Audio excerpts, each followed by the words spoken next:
घुसपैठ।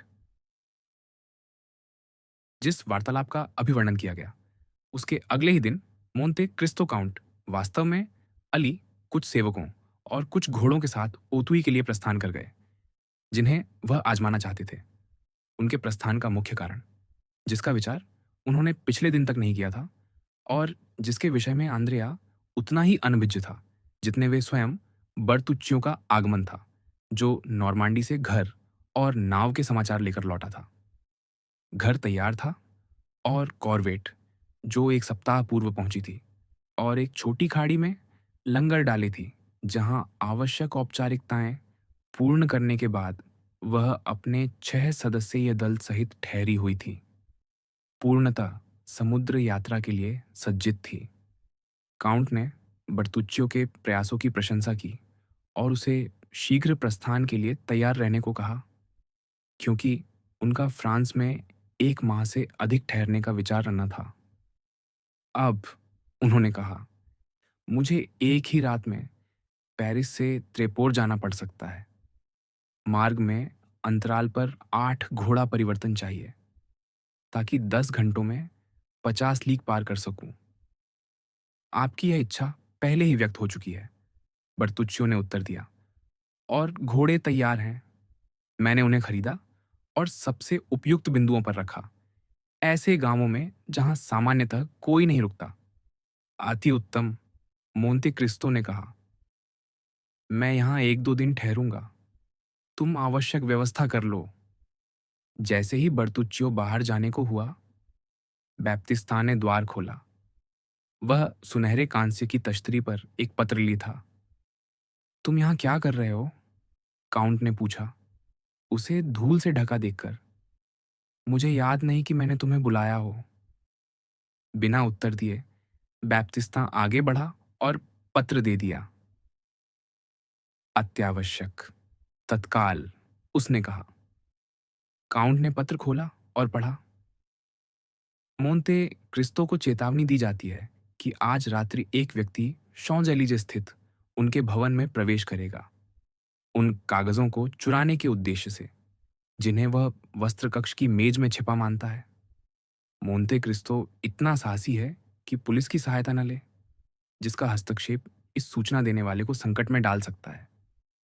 वह स्वयं न्याय कर सकता है, या तो शयन कक्ष से खुलने वाले मार्ग से वस्त्र कक्ष में प्रवेश कर, या वहीं घात लगाकर। अधिक जन और प्रकट सावधानियां चोर को डरा देंगी और उस शत्रु को पहचानने का अवसर छीन लेंगी, जो संयोगवश इस लेखक को झांत हुआ है। और यदि यह प्रयास विफल हुआ, तो वह पुनः अवसर न पा सकेगा। काउंट का प्रथम विचार था कि यह चोरों का छल है, किसी छोटे संकट का भय दिखाकर बड़े में फंसाने का प्रयास। वह पत्र पुलिस आयुक्त को भेजने ही वाले थे, यद्यपि, या शायद इसी कारण कि अनाम मित्र ने मना किया था, तभी उन्हें विचार आया कि संभवतः कोई व्यक्तिगत शत्रु हो, जिसे केवल वही पहचान सकते हों, और तब वह उसका लाभ उसी प्रकार उठा सकते जैसे फिएस्को ने उस मूर का उठाया, जिसने उसकी हत्या का प्रयास किया था। पाठक काउंट को जानता है, अतः यह कहने की आवश्यकता नहीं कि वह साहसी और शारीरिक रूप से सुदृढ़ थे, और उनका मन असंभव के विरुद्ध उसी ऊर्जा से उठ खड़ा होता था जो उच्च प्रकृति के व्यक्तियों में होती है। जिस जीवन को उन्होंने जिया था और जिस संकल्प को उन्होंने निभाया था, उसके कारण उन्होंने प्रकृति, जो ईश्वर है, और संसार, जो लगभग शैतान है, दोनों से संघर्ष में विचित्र आनंद पाया था। वे मेरे कागज नहीं चुराना चाहते, मोंते क्रिस्तो बोले। वे मुझे मारना चाहते हैं।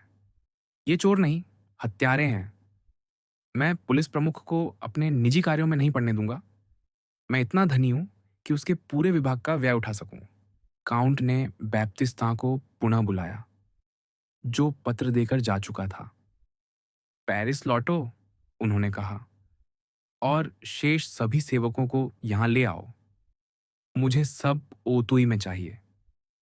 पर भवन में कोई ना रहेगा? बैप्तिस्ता ने पूछा। रहेगा, द्वारपाल। पर भवन द्वार से बहुत दूर है। तो पूरा भवन लुट सकता है, और किसी को पता न चले। कौन लूटेगा? चोर। तुम मूर्ख हो, बैप्तिस्ता। यदि चोर पूरा भवन उलट दें, तो भी मुझे उतना दुख न होगा जितना किसी सेवा की त्रुटि से। बैप्तिस्ता झुक गया।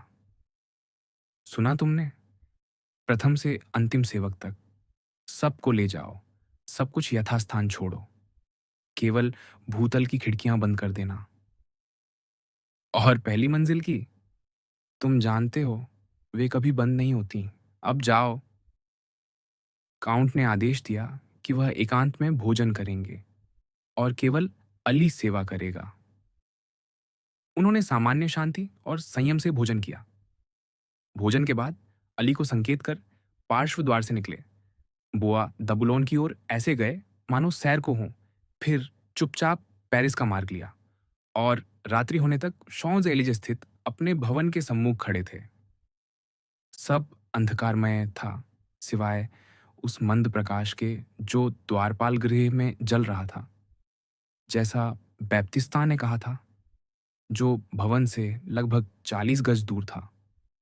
मोंते क्रिस्तो एक वृक्ष के सहारे खड़े हो गए और अपनी उस दृष्टि से, जो विरले ही धोखा खाती थी, दोहरी पगडंडी का परीक्षण किया। आने जाने वालों को परखा और आसपास की गलियों में दृष्टि दौड़ाई कि कहीं कोई घात लगाए, प्रतीक्षा तो नहीं कर रहा। 10 मिनट बाद उन्हें विश्वास हो गया कि कोई उनका इंतजार नहीं कर रहा।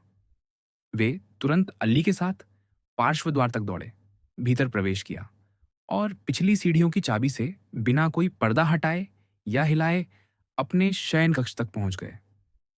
यहां तक कि द्वारपाल भी अनुमान न लगा सकता कि जिसे वह रिक्त समझ रहा था, वह भवन पुनः अपने स्वामी से आबाद हो चुका है। शयन कक्ष में पहुंचकर काउंट ने अली को वहीं रुकने का संकेत किया और स्वयं वस्त्र कक्ष में गए, जहां सब कुछ यथास्थान था, मूल्यवान मेज भी और उसकी चाबी भी। उन्होंने उसे द्विताला बंद किया, चाबी निकाल ली, लौटकर शयन कक्ष के द्वार से कुंडे के दोहरे टम्बलर हटा दिए और पुनः लौट आए। इस बीच अली ने मेज पर वे अस्त्र सजा दिए थे जिनका आदेश काउंट ने दिया था। एक छोटी कार्बाइन और 2 युग्म पिस्तौलें, जिनकी संयुक्त नालें उन्हें लक्ष्य पिस्तौल जैसी सटीकता देती थीं। इस प्रकार सुसज्जित होकर काउंट 5 मनुष्यों का जीवन अपने हाथों में रख सकते थे। समय लगभग 9:30 का था। काउंट और अली ने शीघ्र ही रोटी का टुकड़ा खाया और स्पेनी मदिरा का एक गिलास पिया। फिर मोंते क्रिस्तो ने सरकने वाले पैनल का एक भाग हटा दिया, जिससे एक कक्ष से दूसरे में दृष्टि जा सके। पिस्तौलें और कार्बाइन हाथ की पहुंच में थीं और अली उनके पास उन छोटी अरब कुल्हाड़ियों में से एक ली था जिनका रूप क्रूसेडों से नहीं बदला। शयन कक्ष की एक खिड़की से, जो वस्त्र कक्ष की खिड़की के समांतर थी, काउंट सड़क भी देख सकते थे। इस प्रकार 2 घंटे बीत गए। घना अंधकार था, फिर भी अली अपने वन्य स्वभाव से और काउंट अभ्यस्त क्षमता से प्रांगण के वृक्षों की हल्की सी सरसराहट भी पहचान सकते थे। द्वारपाल गृह का दीप बहुत पहले बुझ चुका था। यदि आक्रमण होना था तो भूतल की सीढ़ी से, न कि खिड़की से, क्योंकि काउंट के विचार में लक्ष्य उनका जीवन था, धन नहीं। अतः आक्रमण शयन कक्ष पर होता या गुप्त सीढ़ी से या वस्त्र कक्ष की खिड़की से। उन्होंने अली को सीढ़ी द्वार पर तैनात किया और स्वयं वस्त्र कक्ष पर दृष्टि रखी। इनवालिद की घड़ी ने 11:15 बजाए। पश्चिमी पवन 3 उदास ध्वनियों को नम श्वास पर लाती हुई अंतिम ध्वनि के विलीन होते ही काउंट को वस्त्र कक्ष से मंद ध्वनि सुनाई दी। पहले खराश, फिर दूसरी, फिर तीसरी, चौथी पर उन्हें समझ आ गया। एक दृढ़ और कुशल हाथ हीरे से कांच की चारों धारें काट रहा था। काउंट का हृदय तीव्र धड़कने लगा। मनुष्य चाहे जोखिम का कितना ही अभ्यस्त हो, योजना और वास्तविकता के बीच का अंतर उसके हृदय की धड़कन और त्वचा की सिहरन प्रकट कर देती है। उन्होंने केवल अली को संकेत किया। अली समझ गया कि संकट वस्त्र कक्ष की ओर है और स्वामी के समीप आ खड़ा हुआ। काउंट जानना चाहते थे, शत्रु कौन और कितने हैं। जिस खिड़की पर कार्य हो रहा था वह उसी खुली जगह के सामने थी जहां से काउंट देख रहे थे। उन्हें अंधकार में गाड़ी छाया दिखी। फिर एक पट्टी अपारदर्शी हो गई, मानो बाहर से कागज चिपका हो। कांच छटका पर गिरा नहीं। छिद्र से एक हाथ भीतर बढ़ा, कुंडी टटोली, और एक क्षण बाद खिड़की खुली और एक व्यक्ति भीतर आया। वह अकेला था। साहसी दुष्ट काउंट बुदबुदाए। उसी क्षण अली ने उनका कंधा छुआ। वह सड़क की ओर वाली खिड़की दिखा रहा था। काउंट ने देखा, एक दूसरा व्यक्ति द्वार छाया से निकलकर सीमा पत्थर पर चढ़ रहा था, मानो भीतर झांकने। तो दो हैं, एक भीतर, एक पहरे पर। उन्होंने अली को संकेत किया कि सड़क वाले पर दृष्टि रखे और स्वयं वस्त्र कक्ष की ओर लौटे। कांच काटने वाला भीतर आ चुका था, बाहें फैलाकर दिशा पहचान रहा था। उसने दो द्वार पाए, दोनों भीतर से बंद कर दिए। जब वह शयन कक्ष वाले द्वार तक आया तो काउंट ने पिस्तौल उठा ली, पर केवल कुंडों के खिसकने की ध्वनि हुई। यह सावधानी मात्र थी।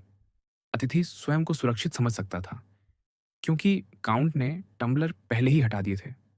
अब अकेला और निश्चिंत होकर उसने जेब से कुछ निकाला, अंधकार में अस्पष्ट मेज पर रखा, फिर सीधे मेज तक गया और ताले में टटोला, पर चाबी न पाकर ठिठक गया, क्योंकि उसके अनुमान के विपरीत वह वहां न थी, पर कांच काटने वाला साधन संपन्न व्यक्ति था, हर संभावना के लिए तैयार।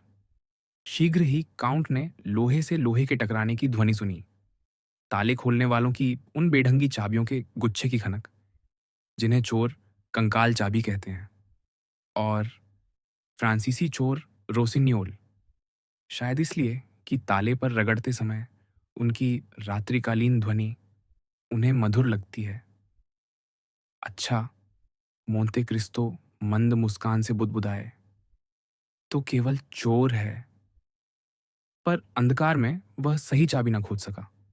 उसने मेज पर रखा उपकरण उठाया, एक स्प्रिंग दबाई, और तुरंत पीली आभा का दीप सा प्रकाश फैल गया, जिसमें उसका मुख और हाथ दीप्त हो उठे। यह क्या? काउंट विस्मय से पीछे हटे। यह है तो। अली ने कुल्हाड़ी उठाई। स्थिर रहो, काउंट ने फुसफुसाया। हथियार की आवश्यकता नहीं।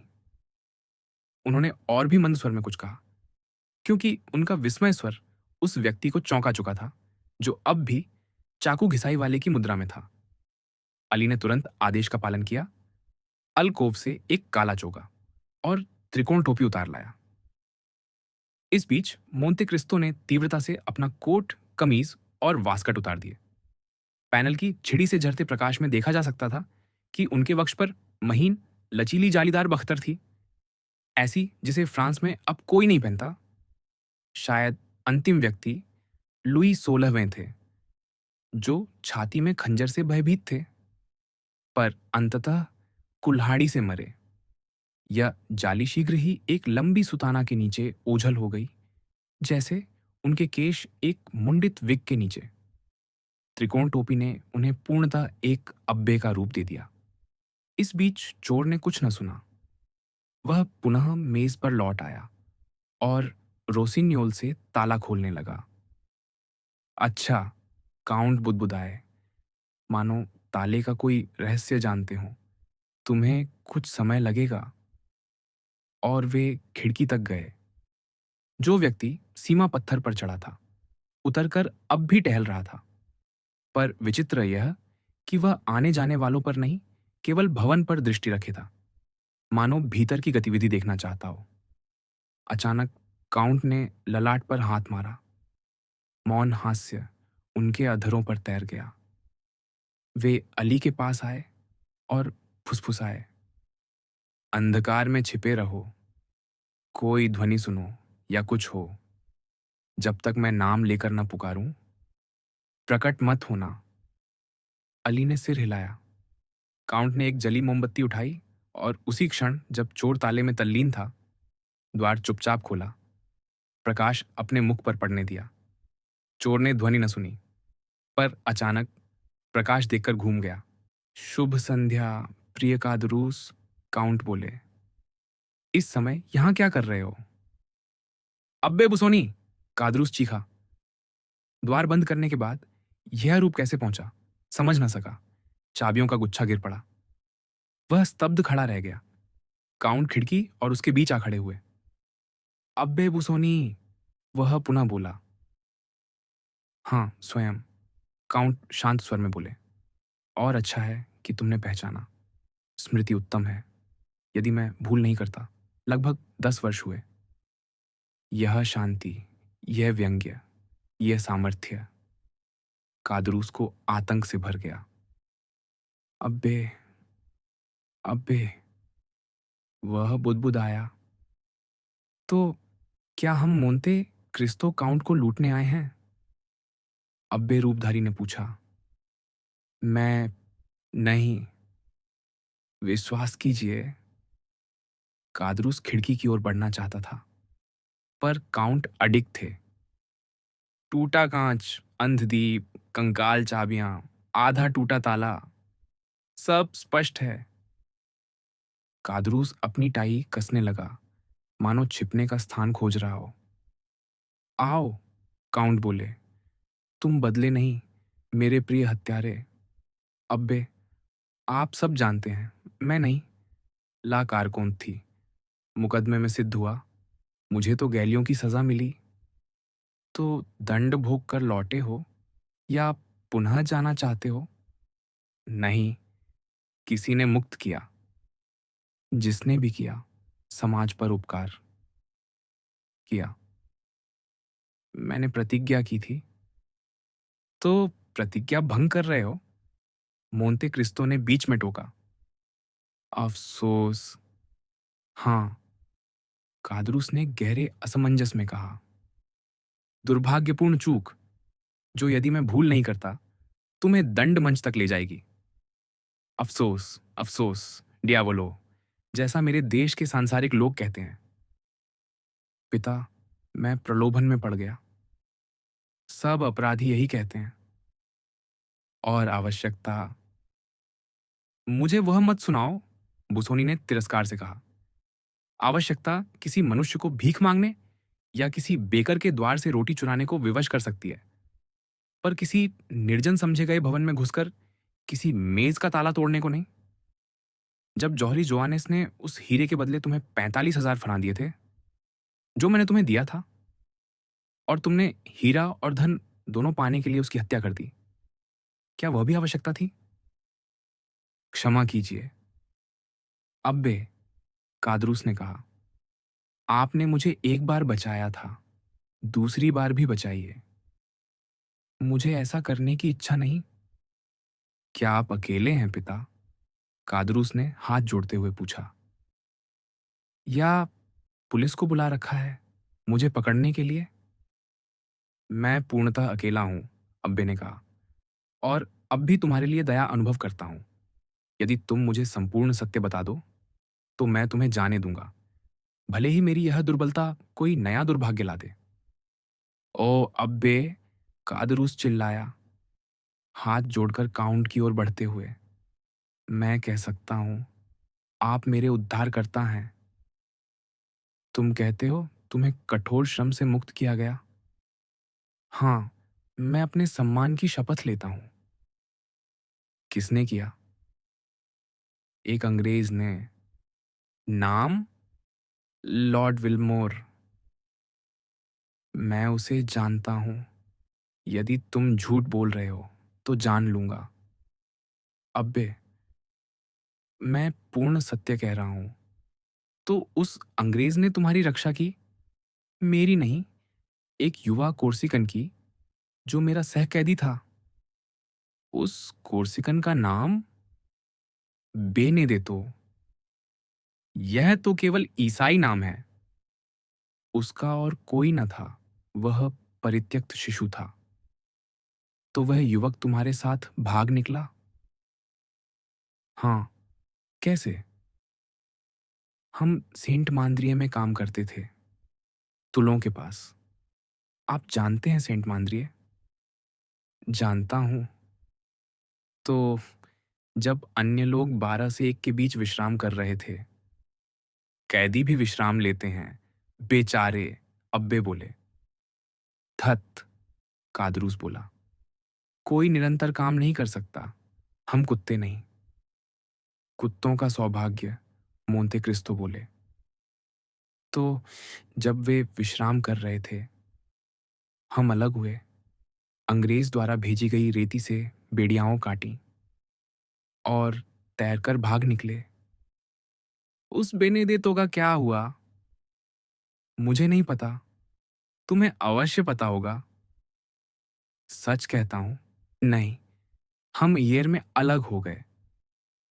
और अपनी बात को बल देने वह एक कदम और बढ़ा, पर अब वह स्थिर रहे। तुम झूठ बोल रहे हो, अब्बे बुसोनी ने निर्विवाद अधिकार स्वर में कहा। अब्बे, तुम झूठ बोल रहे हो। वह अब भी तुम्हारा मित्र है और संभव है तुम्हारा सह अपराधी भी। ओह अब्बे, तुलों छोड़ने के बाद तुमने जीवन कैसे चलाया? उत्तर दो। जैसे बन पड़ा। झूठ, अब्बे ने तीसरी बार कहा, और भी अधिक प्रभावी स्वर में। कादरूस भय से उन्हें देखने लगा। तुम उसके दिए धन पर जी रहे थे? काउंट ने आगे कहा। हाँ, सत्य है, कादरूस बोला। बेनेदेतो एक महान कुलीन का पुत्र बन गया।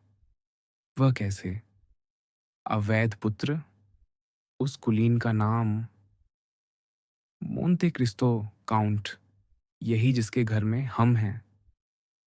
बेनेदेतो, काउंट का पुत्र? मोंते क्रिस्तो ने अपने ही विस्मय से पूछा। ईश्वर की शपथ, वह अवश्य होगा, क्योंकि काउंट ने उसके लिए झूठे माता पिता खोजे। उसे 40,000 फ्रां प्रतिमाह देता है और अपनी वसीयत में 5 लाख फ्रां छोड़ रहा है। आहा, आहा, छद्म अब्बे ने कहा, मानो समझने लगे हों। और वह युवक किस नाम से जाना जाता है? आंद्रेया कावलकांति।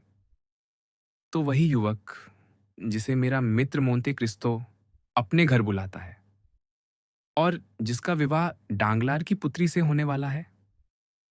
वही। और तुम यह होने दोगे? दुष्ट, उसके जीवन और अपराध जानते हुए मैं किसी साथी की उन्नति में बाधा क्यों बनूं? सही, डांगलार को चेताना तुम्हारा नहीं, मेरा कर्तव्य है। ऐसा मत कीजिए पिता। क्यों नहीं? क्योंकि तब हमारा जीविकोपार्जन छिन जाएगा। क्या तुम समझते हो? तुम जैसे दुष्टों की आजीविका बचाने के लिए मैं उनके छल और अपराध में सहभागी बन जाऊं?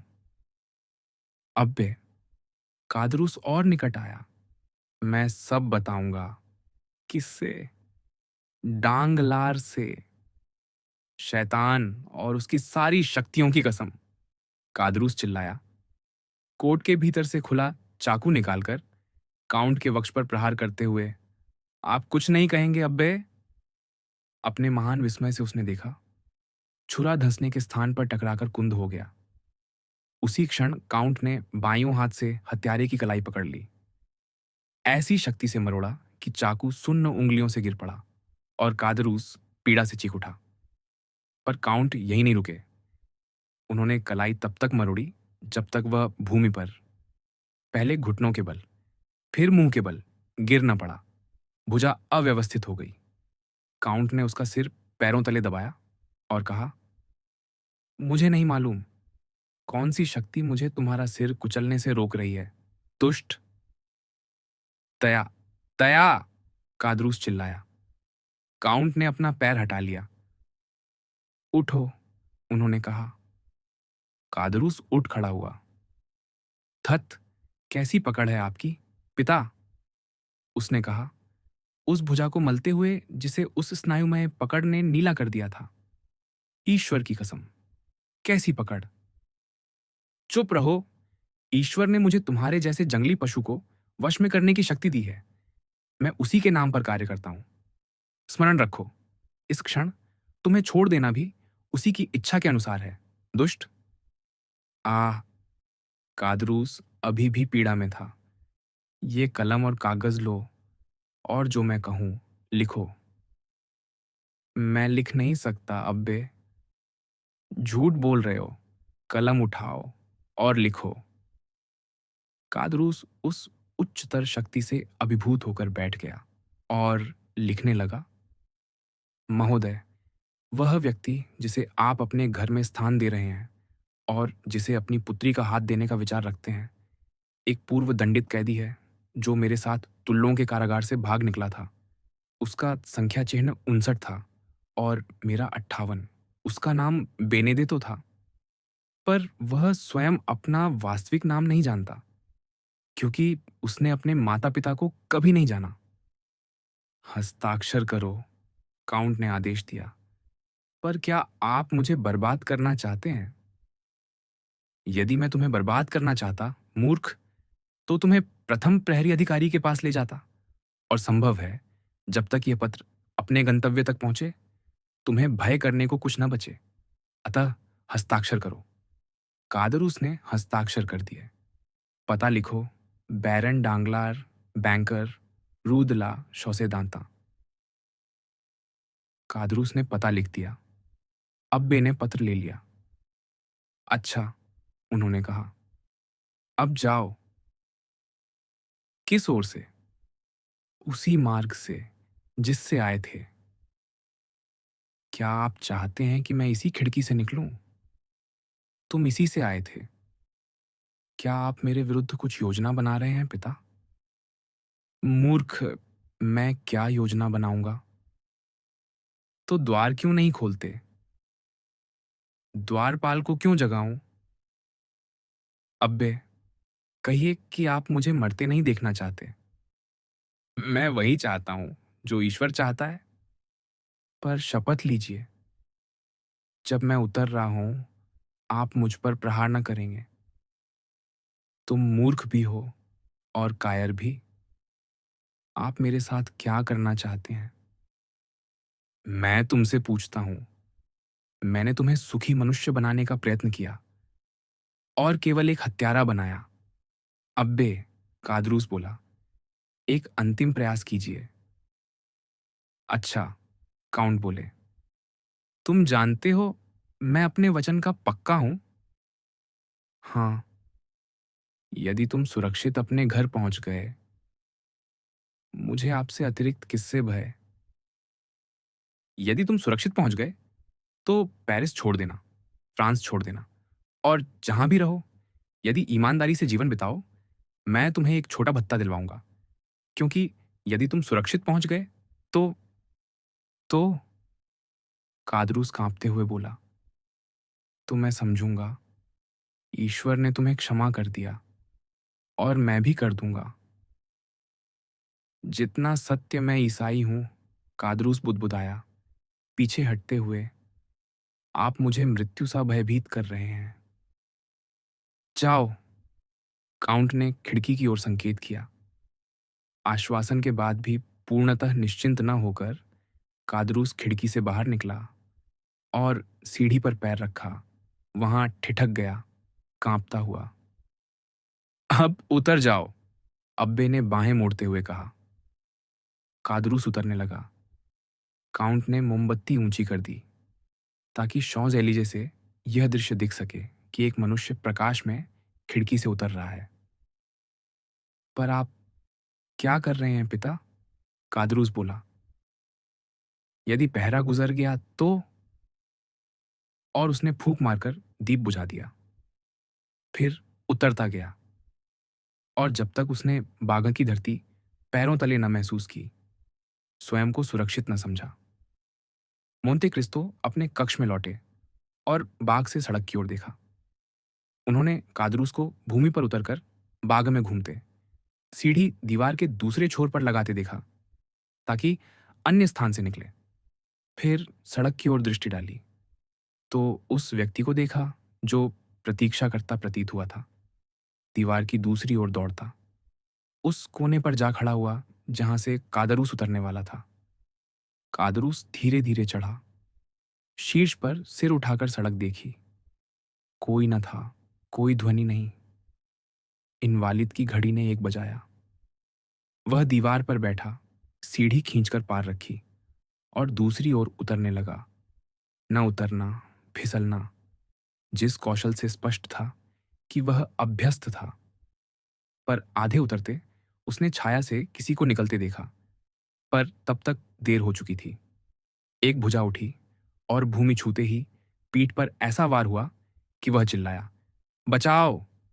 तुरंत दूसरा वार, पार्श्व में वह गिर पड़ा। हत्या! फिर शत्रु ने केश पकड़कर वक्ष में प्रहार किया।